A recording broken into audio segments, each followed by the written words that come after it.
El tema de la justicia no puede faltar en un curso de filosofía social, porque los seres humanos viviendo en sociedad hemos llegado a apreciar ciertas condiciones de vida, por así decirlo, que consideramos precisamente como sumamente valiosas.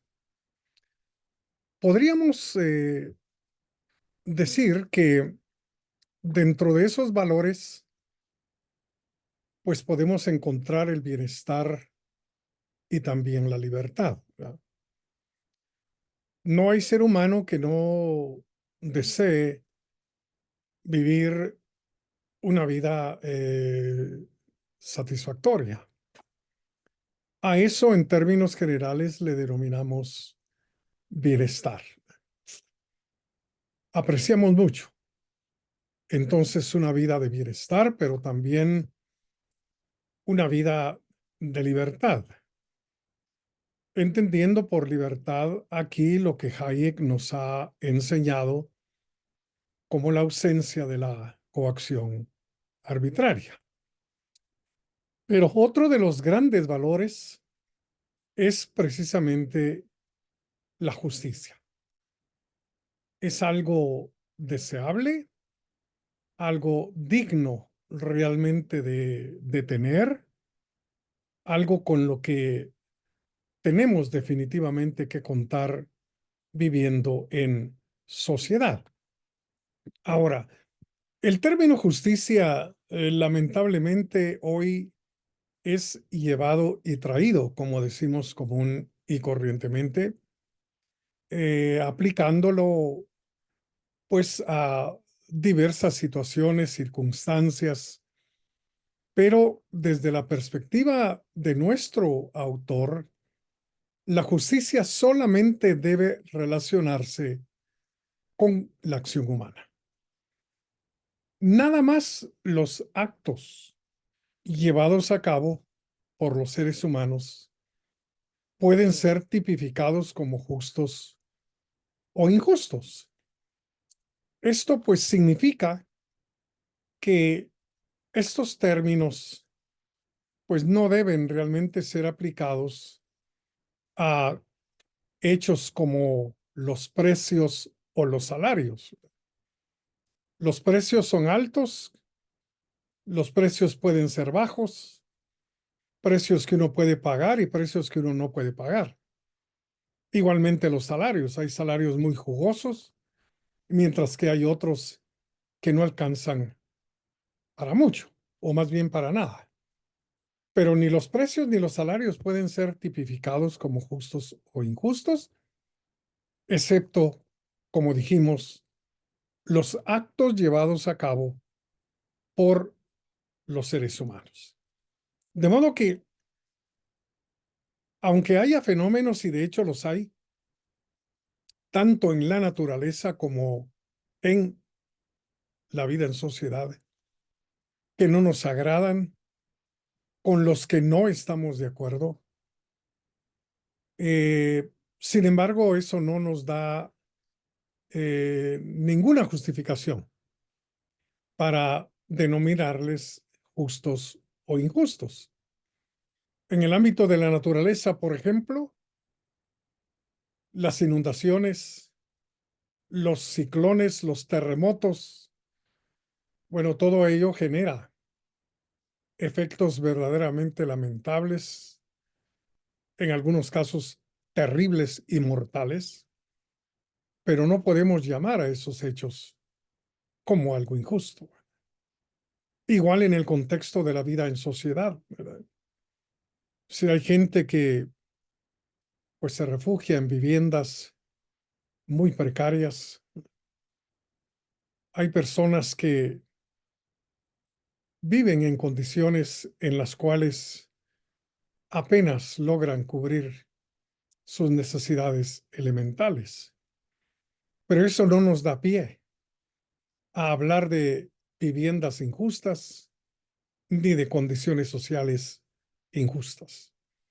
Porque, insisto, solamente los actos llevados a cabo por los seres humanos, efectuados de una manera deliberada, pueden ser tipificados como justos o como injustos.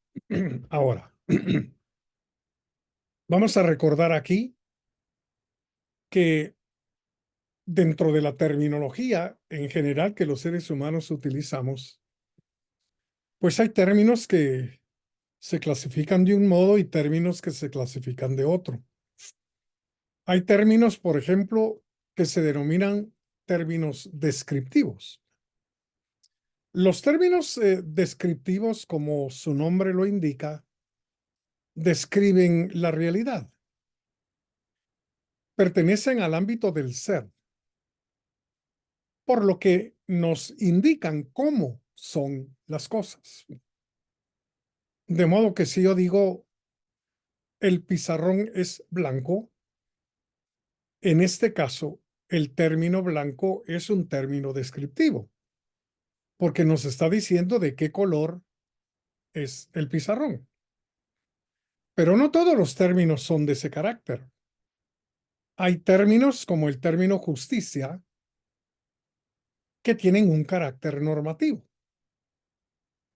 Al decir esto, lo que se quiere dar a entender es que los términos normativos no se refieren a la esfera del ser, sino al ámbito del deber ser. Dicho en otras palabras, un término normativo nos dice cómo deben ser las cosas, cómo deberían ser las cosas. De modo que aunque las cosas sean así o asá, el término señala que deberían ser de otro modo. Entonces, el término justicia es un término normativo que se refiere a la acción humana. La acción humana puede ser así o asá, pero el término justicia señala que deberían los actos humanos cumplir con determinadas características para ser acciones justas. Ahora, esto abre un abanico, digamos, enorme de posibilidades, de discusiones, de propuestas y de teorías.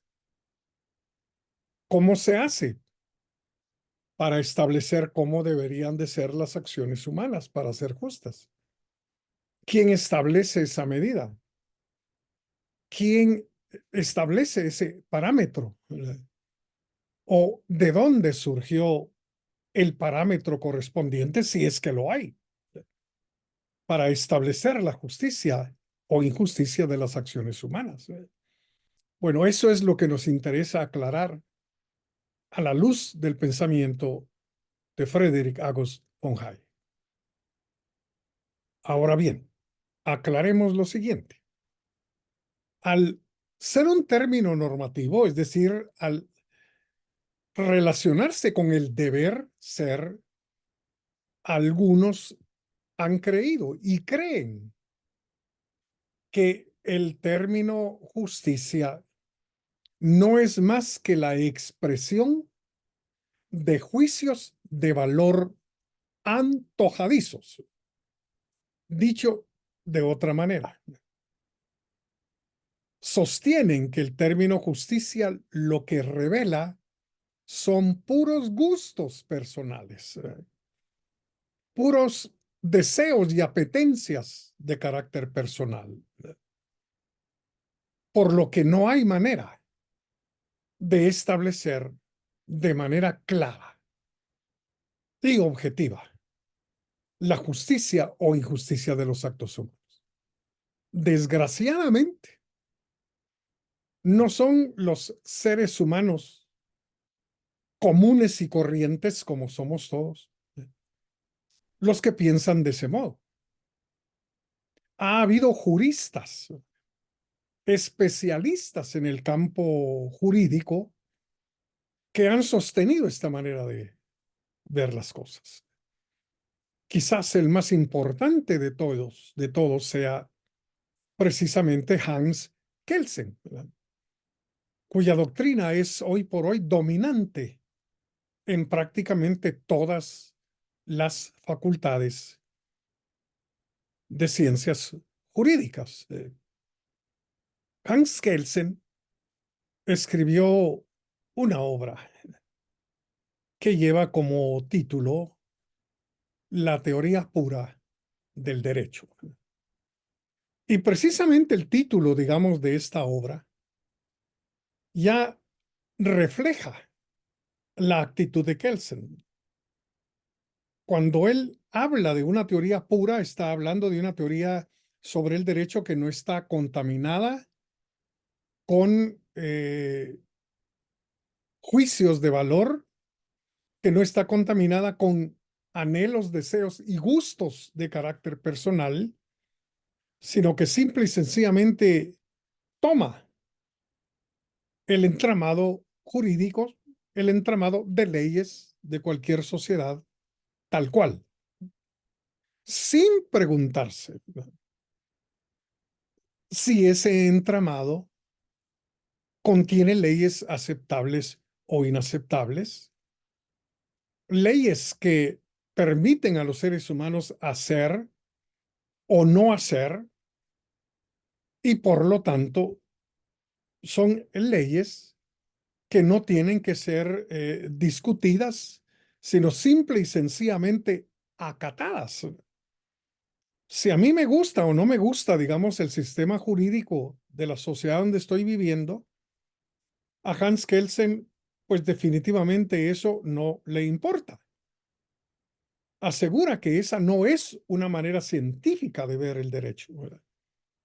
Porque la ciencia acepta los hechos simplemente tal cual y no se pone realmente a pensar si aquellos hechos son de mi agrado o no lo son, ¿verdad? De tal manera que un sistema jurídico le puede prohibir, digamos, a sus ciudadanos viajar o irse al exterior a otro país.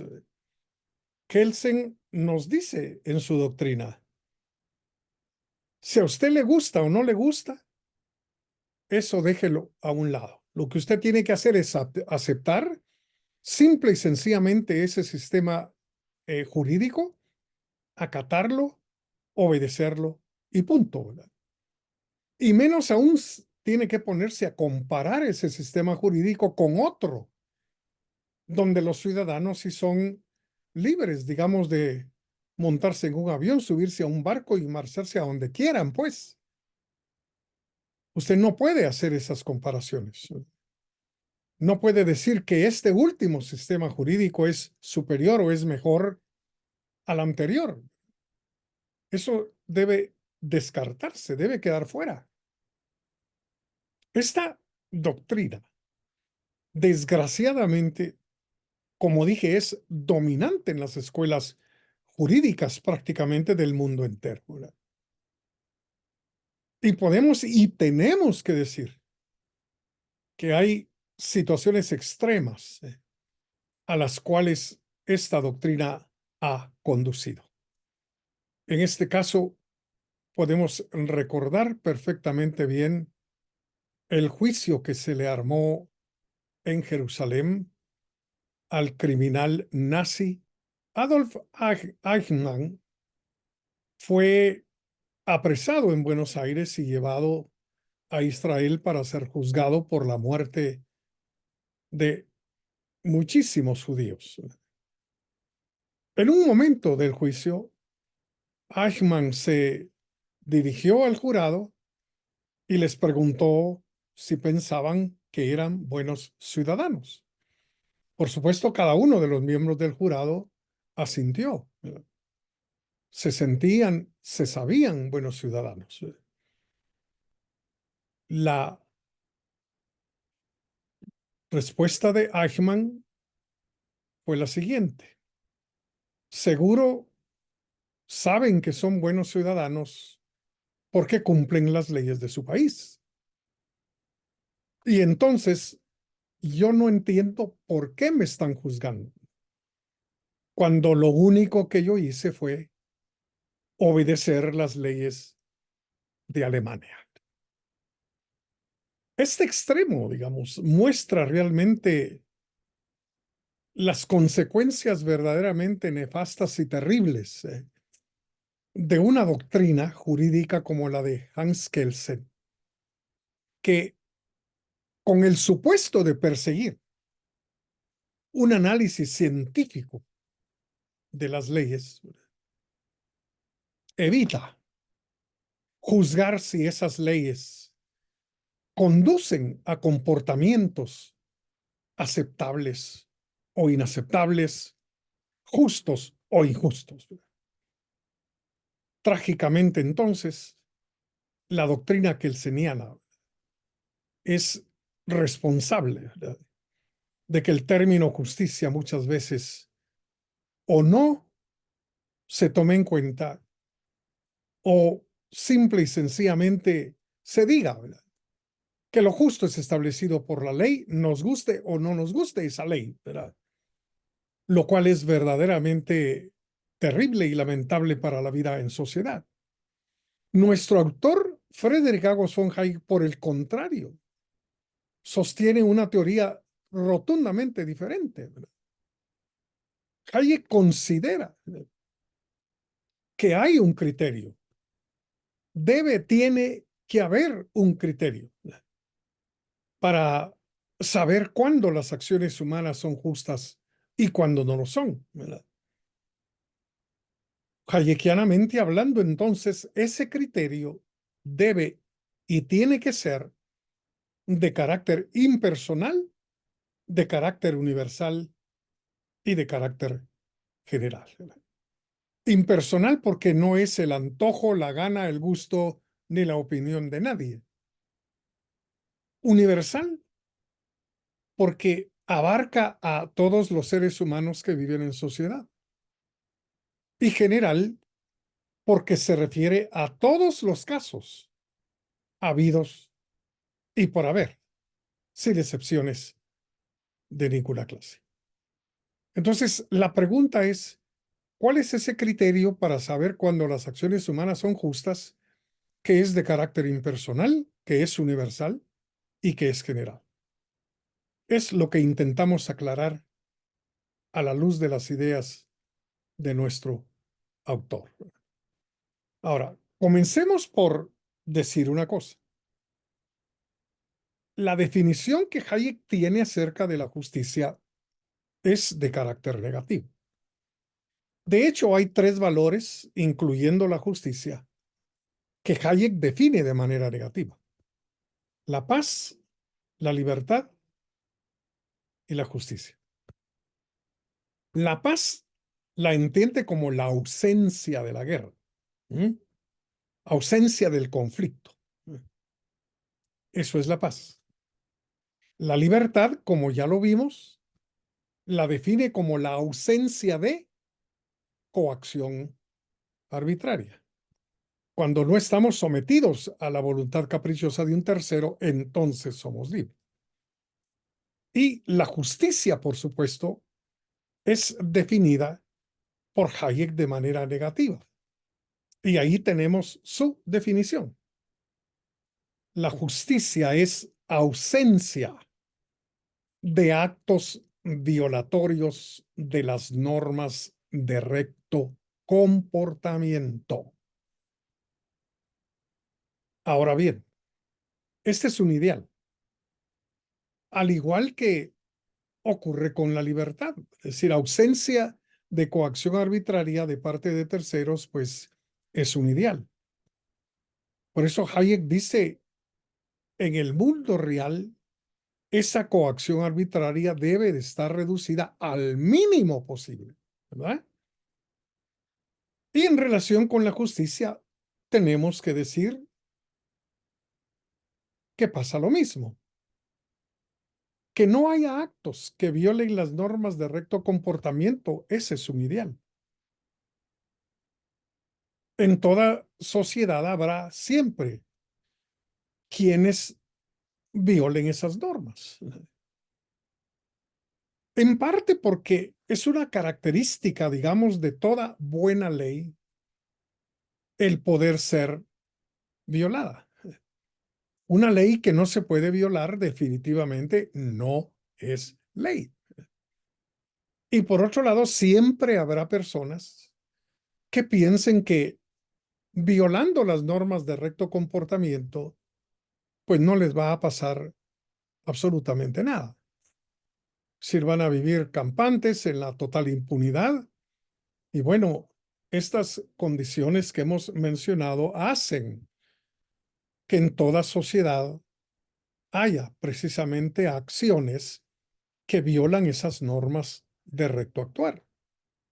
Ahora, en el mundo real, entonces, si la ausencia total es el ideal, en el mundo real lo que debe ocurrir es la persecución, la captura, enjuiciamiento y castigo que corresponde a toda acción que viole las normas de recto comportamiento. Es lo que los seres humanos esperamos viviendo en sociedad. Consideramos altamente deseable que aquellos que transgreden las normas de convivencia sean debidamente castigados por su comportamiento antisocial, ¿verdad? Precisamente para eso es que existe el aparato eh, monopólico de la fuerza y de la violencia, que es el gobierno, ¿verdad? Es lo que realmente esperamos para poder vivir en paz y desarrollar nuestros planes de vida con cierta tranquilidad. Ahora, la pregunta es esta: ¿cuáles son esas normas de recto comportamiento? ¿De dónde vienen? ¿Cómo surgieron o cómo se inventaron? En fin, bueno, los seres humanos somos el animal que sigue normas, es decir, el ser vivo amarrado a normas. La palabra animal no es un insulto, significa que no somos una piedra ni somos un árbol. Somos seres animados, que tenemos vida propia, que podemos actuar, en fin. Entonces, somos el animal que sigue normas. Normas hay de muchas clases: para construir vivienda, para cocinar alimentos, para comportarnos en determinados lugares, para relacionarnos con los demás, para dormir, para jugar. Normas, normas, normas por todas partes. Ahora, las normas que tienen que ver con la justicia o injusticia de las acciones humanas son las que pertenecen al ámbito jurídico o, estrictamente hablando, al ámbito del derecho. Ya hemos hecho en las semanas anteriores la diferencia entre las leyes que son parte de la legislación y las leyes que conforman el derecho.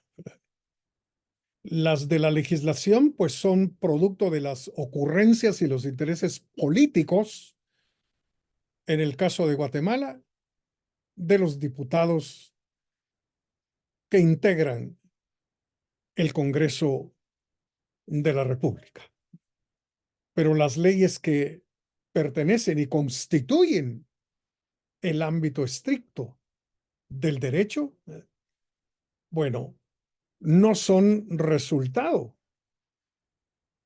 del aparato legislativo, del poder legislativo, sino que se reconoce que estas leyes fueron, antes de ser leyes estrictamente hablando, hábitos y costumbres que le permitieron a los seres humanos convivir pacíficamente y cooperar en beneficio mutuo viviendo en sociedad. Es decir, estas normas de recto comportamiento, como les llama Hayek, lo que hacen es crear, producir un ámbito, una esfera de derechos. Esto es realmente muy importante tenerlo en mente, ¿verdad? Porque, ¿qué es realmente un derecho? Hay varias maneras de definir lo que es un derecho. Todo buen diccionario, digamos, jurídico nos puede proporcionar varias maneras, digamos, de entender lo que es un derecho. Pero aquí vamos a quedarnos con una definición que me parece a mí que es mucho más razonable, mucho más aceptable que otras maneras de entender lo que es un derecho, ¿verdad? Si hay quienes, por ejemplo, confunden lo que es un derecho con lo que es una necesidad, ¿verdad? Y aquí tenemos que dejar la cuestión de las necesidades a un lado para enfocarnos estricta y directamente al comportamiento de los seres humanos, ¿verdad? Entonces, definimos un derecho de la siguiente manera. Un derecho es un reclamo actual o potencial para exigirle a los demás que se comporten de cierta manera. Dicho de otro modo, un derecho es la capacidad, vaya, el poder que tenemos cada uno de nosotros de exigirle a los demás un cierto modo de comportarse. No es, digamos, que les pidamos por favor, sino que se trata realmente de una verdadera exigencia, ¿verdad?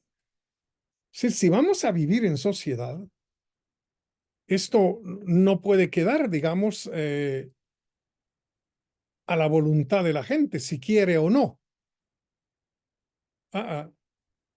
Se trata realmente de algo que tenemos, debemos, algo que es obligatorio manifestar en nuestro comportamiento de todos los días.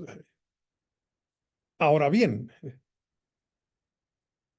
ese poder que tenemos para pedirle a los demás que se comporten de una determinada manera, podemos decir que es más bien en términos negativos.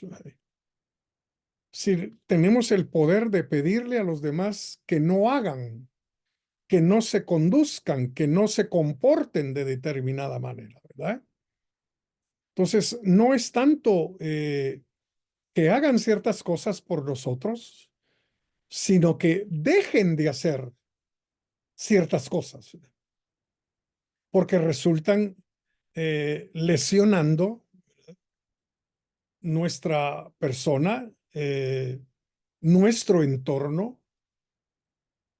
y nuestro ámbito de vida privada, ¿verdad?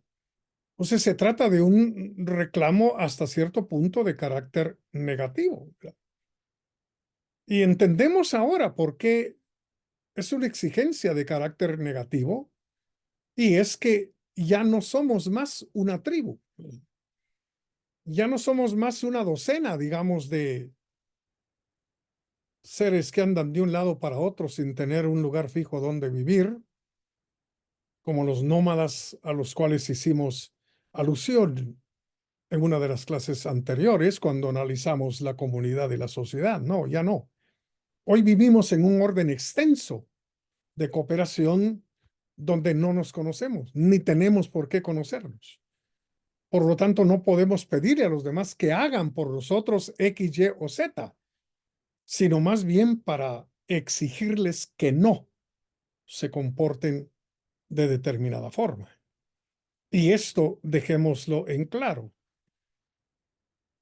No es realmente cuestión de si quieren o no quieren, de si queremos o no queremos, porque si un legítimo derecho tiene una característica, es que genera obligaciones. Obligaciones para individuos claramente identificables. Es decir, ese poder que tenemos para exigirle a los demás que no actúen de determinadas maneras, se convierte para ellos en una obligación. Eso, si quieren vivir en sociedad. De modo que ese derecho, que como dijimos, es un poder, una capacidad que cada uno de nosotros tiene, impone sobre los demás ciertas obligaciones. Y esto no queda realmente en el aire. Esto tiene que ser perfectamente individualizado. Es decir, si alguien viola una de las normas de recto comportamiento, uno de esos derechos, esa persona debe ser identificada, perseguida, capturada y sometida a juicio y castigada. Es decir, no queda esto, digamos, en el aire, en las nubes, sino que está dirigido a cada uno de los seres humanos con nombre y apellido si queremos vivir en sociedad. De tal manera que para nuestro autor, cuando nos comportamos respetando esa esfera de derechos generada y creada por las normas de recto comportamiento, nuestra conducta está siendo lo más justo que puede ser en este mundo imperfecto del cual somos parte. De modo que estamos hablando concretamente de el derecho a la vida, el derecho a la libertad, el derecho a la propiedad, el derecho al debido proceso, el derecho a la inviolabilidad del domicilio y otros que están conectados con estos derechos fundamentales. De tal manera, pues, que de acuerdo al pensamiento hayekiano, no tenemos que hacernos tanto problema, tantas bolas, como decimos, para entender, pues, que el parámetro para saber cuándo las acciones humanas son justas y cuándo no lo son precisamente estos derechos fundamentales que le asisten a cada uno de los seres humanos como un requisito fundamental para vivir en sociedad. De modo pues que si cada uno de nosotros tiene derecho a la vida, la obligación de los demás es respetar nuestra vida. Si tenemos el derecho a la propiedad, la obligación de los demás es respetar lo que legítimamente nos pertenece. Si tenemos derecho a la libertad, la obligación de los demás es precisamente no invadir la esfera de vida privada de cada quien, ¿verdad? De modo pues que el aparato de justicia debe estar orientado a la defensa y la protección de estos derechos fundamentales. Ahora bien, ¿existen falsos derechos? Sí. Hay derechos que realmente no lo son. Vamos a ver ejemplos teniendo en mente lo que hemos dejado establecido con anterioridad, ¿verdad? Como muestra, digamos, de la existencia de estos falsos derechos, vamos a referirnos al año de 1948, cuando la Organización de las Naciones Unidas dio a conocer la llamada Declaración Universal de los Derechos Humanos. Detrás de esta declaración, por supuesto, hubo siempre muy buenas intenciones. El comité, el grupo de personas que fueron seleccionadas para integrar la comisión que redactaría finalmente esta declaración del 48, pues eran personas muy bien intencionadas. En el fondo, y para decirlo en una sola palabra, lo que se deseaba era que lo que había ocurrido durante la Segunda Guerra Mundial, especialmente en Alemania, con el régimen nazi de Adolf Hitler, pues que no volviera a ocurrir en ninguna otra parte y nunca más. Gente que perdió sus trabajos, gente que perdió sus negocios, gente que perdió la vida, que en vida no pudo ejercer la profesión para la cual se habían preparado, que quedaron, bueno, en la calle, es decir, poco, maltratados o reducidos simple y sencillamente a la condición de animales. Se esperaba, pues, que esta declaración impidiera en el futuro que se repitiera lo que había ocurrido durante el Holocausto. Y entonces empezamos realmente a analizar, no lo vamos a analizar toda la declaración porque ahí está en internet, usted puede leerla, juzgarla, evaluarla, en fin, pero vamos a mencionar por lo menos dos, digamos, de los llamados derechos que se mencionan acá. El artículo número 23, en su primer párrafo, dice: toda persona tiene derecho al trabajo, a la libre elección de su trabajo, a condiciones equitativas y satisfactorias de trabajo y a la protección contra el desempleo. ¿Verdad? Notemos pues que en este artículo 23 de la Declaración del 48, ¿verdad?, lo que realmente se espera, ¿verdad?, es que las personas pues no dejen de tener empleo, no dejen de tener trabajo, lo cual les va a ser importante para sostenerse y sostener a sus familias, ¿verdad? Pero estos deseos, ¿verdad?, de condiciones equitativas y también satisfactorias de trabajo, bueno, ya vienen a caer realmente en el plano puramente subjetivo, ¿verdad? Si el derecho, digamos, al trabajo se convierte en un derecho en el que gracias al cual yo no puedo dejar de tener empleo, la pregunta es: ¿quién está obligado a emplearme? ¿Quién tiene realmente la obligación de proveerme de trabajo? Y es ahí donde empieza uno a considerar la falsedad, digamos, la condición falsa de este derecho.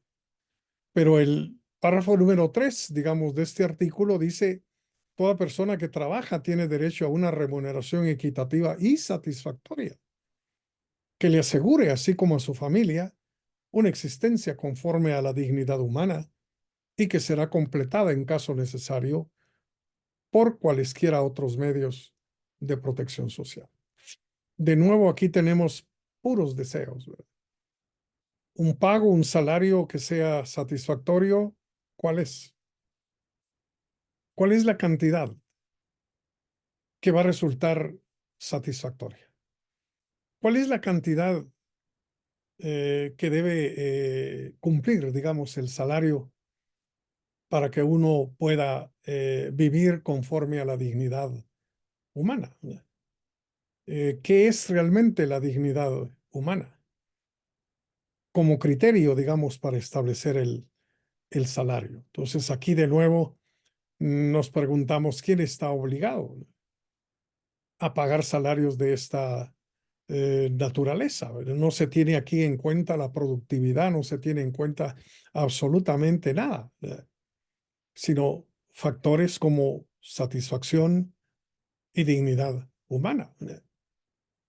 Pero este párrafo termina diciendo que en caso de no ser posible esto, y por supuesto que no es posible, bueno, el salario deberá completarse por otros medios de protección social, ¿verdad? Así lo que ha conducido precisamente a el surgimiento y por supuesto el crecimiento de los llamados servicios sociales, ¿verdad?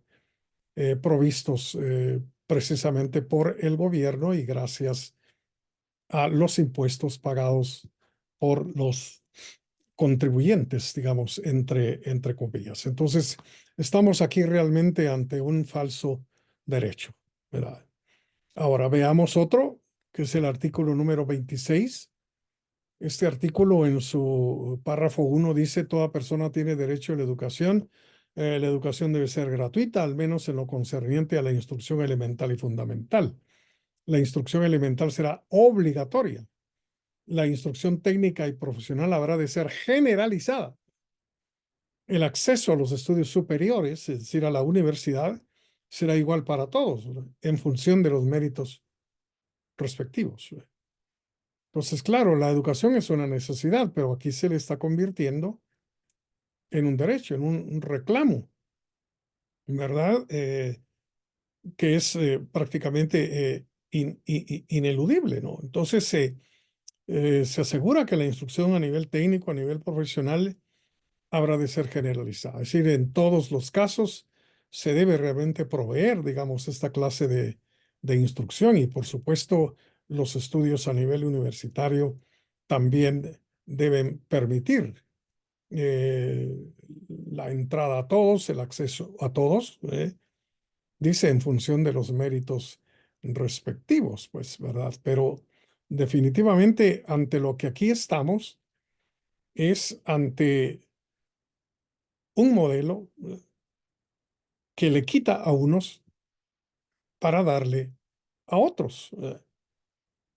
De tal manera, pues, que la pregunta aquí es, ¿quién está obligado realmente a proveer esa instrucción generalizada, ese acceso universal a los estudios universitarios, ¿verdad? Es decir, ¿quién tiene la obligación? Si este es un verdadero derecho, hay que identificar de manera muy clara la persona, el individuo que tiene realmente la obligación de cumplir, de llenar, digamos, las exigencias de este derecho, ¿verdad? Entonces, hemos visto ya dos ejemplos de falsos derechos, derechos que se llaman así de manera totalmente equivocada. Bueno, concluimos con la opinión que Hayek tiene respecto al concepto de justicia social, ¿verdad? Recordamos así muy rápidamente que el concepto se originó en Alemania en el siglo XIX con von Ketteler, que entonces era obispo de Maguncia, autor de La cuestión social y el cristianismo, obra que publicó el obispo Ketteler en 1864 como un claro ataque al individualismo. Es decir, el obispo estaba consciente, digamos, de que el pensamiento liberal y el capitalismo como economía, con su énfasis en el ser humano individual, pues se olvidaba de aquellos que están en situaciones muy difíciles, en situaciones bastante precarias, en condiciones, digamos, de vida eh, inhumanas, para decirlo en otras palabras. Pero el obispo Ketteler tampoco quería caer, digamos, en el pensamiento marxista ni en el pensamiento socialista. Y entonces acuñó, digamos, el término de justicia social, diciendo, bueno, el liberalismo y el capitalismo hablan de justicia, pero a un nivel individual. Sin embargo, dice Ketteler, la sociedad también debe actuar justamente con aquellos de sus miembros que la pasan mal, que están viviendo en situaciones y en condiciones sumamente deplorables, lamentables y tristes, ¿verdad? Y entonces, a partir de este momento, el concepto de justicia social se convirtió en un concepto sumamente importante para la doctrina social de la Iglesia Católica Romana, ¿verdad? Porque el concepto de justicia social se retomó, se adoptó en la encíclica papal Rerum Novarum de 1891. ¿Verdad? Rerum Novarum significa sobre las cosas nuevas.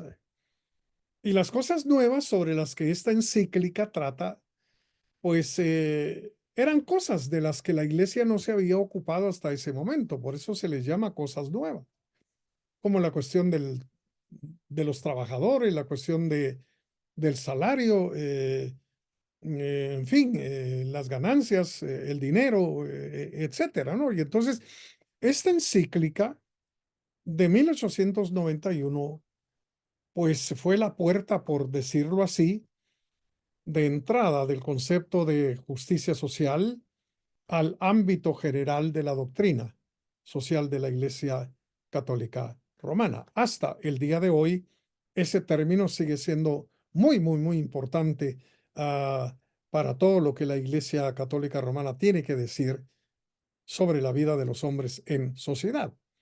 Ahora, nuestro autor, Hayek, bueno, opina que este concepto es un concepto vacío, tanto desde el punto de vista lógico como desde el punto de vista semántico. ¿Verdad? Sí, desde el punto de vista semántico, recordando que la semántica es la parte de la lingüística que se encarga del significado de las palabras. ¿Verdad? ¿Cuál es el significado? ¿Cuál es el sentido, digamos, de una palabra? En este caso, del término justicia social. Hayek opina que semánticamente es vacío, pero también desde un punto de vista lógico, digamos, es inconsistente el término justicia social. ¿Por qué lo ve Hayek así? Pues porque ya dejó en claro que el concepto de justicia solo tiene que ver con la acción humana. Los actos llevados a cabo por los seres humanos son lo único que se puede tildar de justo o de injusto. Y entonces Hayek se pregunta, si esto es así, la sociedad, lleva a cabo actos de alguna clase, y la respuesta es no, porque sociedad es un término, sociedad es un concepto, sociedad es un nombre que utilizamos para referirnos a millones de personas que en un determinado territorio conviven y cooperan pacíficamente. Entonces, la sociedad, estrictamente hablando, no puede actuar, ¿verdad? Por lo tanto, no puede ser justa y tampoco puede ser injusta. De modo que desde un punto de vista lógico, lo que estamos haciendo aquí es adjudicarle características de persona a algo que no lo es, ¿verdad?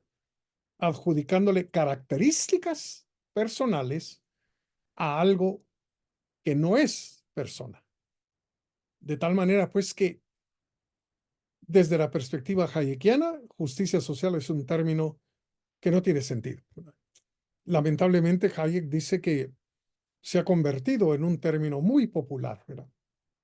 Y tenemos que decir que incluso es parte de muchas de las constituciones del mundo, incluyendo la Constitución de Guatemala, que ciertamente en sus primeros párrafos habla de justicia a secas, pero párrafos más adelante, nuestra Constitución dice que el Estado de Guatemala está fundado en la justicia social.